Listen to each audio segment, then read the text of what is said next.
परमपूज्य सद्गुरू अंबादास गायकवाड बाबा यांच्या कृपेने कारखेल गावी 1996 पासून एक नाथपंथीय परंपरा चालू झाली आणि नाथपंथीय परंपरा चालू झाल्यानंतर हळूहळू त्यांनी एक छोटंसं रोपटं लावलं आणि त्या रोपट्याचा आज मोठा वृक्ष झालेला आहे। त्या वृक्षामध्ये 1996 साली याची पूर्णतः सुरुवात झालेली आहे। 1996 पासून आम्ही सुरुवात केल्यानंतर मूळ ठिकाण सीतामाई मंदिर कुळकजाई या ठिकाणी 2 वर्ष सप्ताह घातला आणि 2 वर्ष सप्ताह घातल्यानंतर तिसऱ्या वर्षी आम्ही कारखेल गावी, मूळ आमचं गाव आहे त्या कारखेल गावी सप्त्याची सुरुवात केली।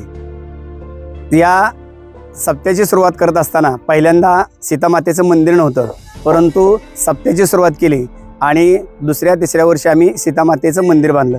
जसं कुळकजाईला ज्याप्रमाणे सीतामातेची मूर्ती आहे त्याचीच प्रतिकृती कारखेल गावी सीतामाईचं मंदिर आणि खाली शंकराचं मंदिर बांधून केलेले आहे। म्हणजे प्रति कुळकजाईचं मंदिर असं आहे। सीतामाईला ज्यावेळेस वनवासात सोडलेलं होतं आणि वनवासात सोडल्यानंतर ते कुळकजाई गाव, त्याच गावची प्रतिकृती आम्ही कारखेल गाव केलेली आहे।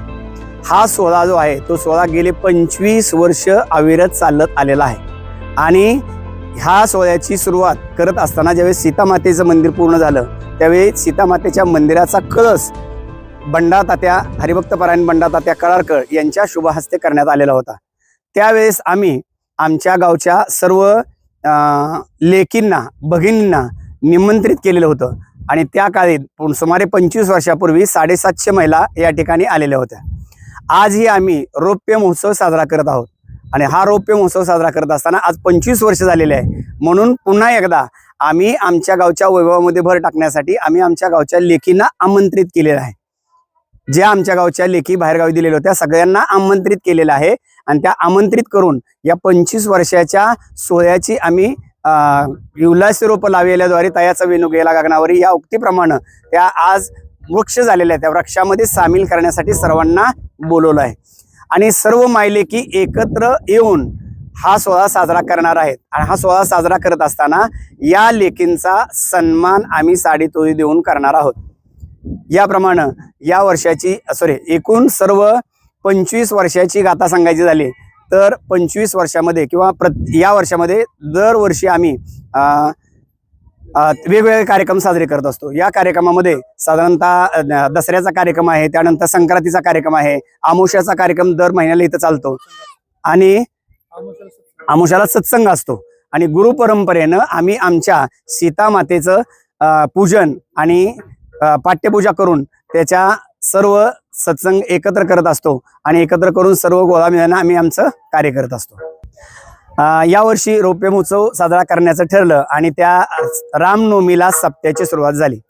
रामनवमीला सप्त्याची सुरुवात झाल्यानंतर रोज प्रतिवर्षीप्रमाणे 7 ते 9 कीर्तन होत असतात आणि कीर्तन झाल्यानंतर महाप्रसादाचा लाभ घेतला जात असतो।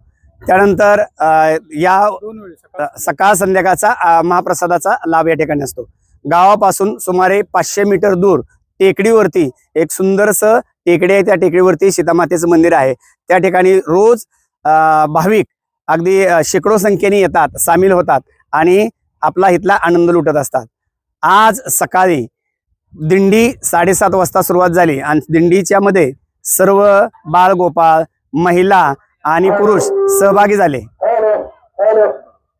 त्यानंतर इथून पुढं गावामध्ये आम्ही दिंडी नेत असतो। गावामध्ये दिंडी नेत असताना दिंडीच्या स्वागतासाठी सर्व महिला मंडळींनी रांगोळी काढली होती, लहान मुलं सजली होती, सगळे आपापल्या वेशामध्ये आलेले होते आणि टाळ मृदुंगाच्या ध्वनीमध्ये मोठ्या जल्लोषात आणि आनंदामध्ये गावातून एक फेरी झाली आणि गावफेरी झाल्यानंतर गावामध्ये वेगवेगळ्या प्रकारचे अभंग, त्यानंतर फेरी फुगड्या करून नंतर या ठिकाणी 10 वाजता कीर्तनासाठी मंदिरावरती सर्वजण हजर झालेले आहेत। यानंतर आज 10 वाजता बरोबर कीर्तनाला सुरुवात होईल। आजच्या कीर्तनाची सेवा हरिभक्तपरायण जाधव महाराज चाकणकर देणार आहेत।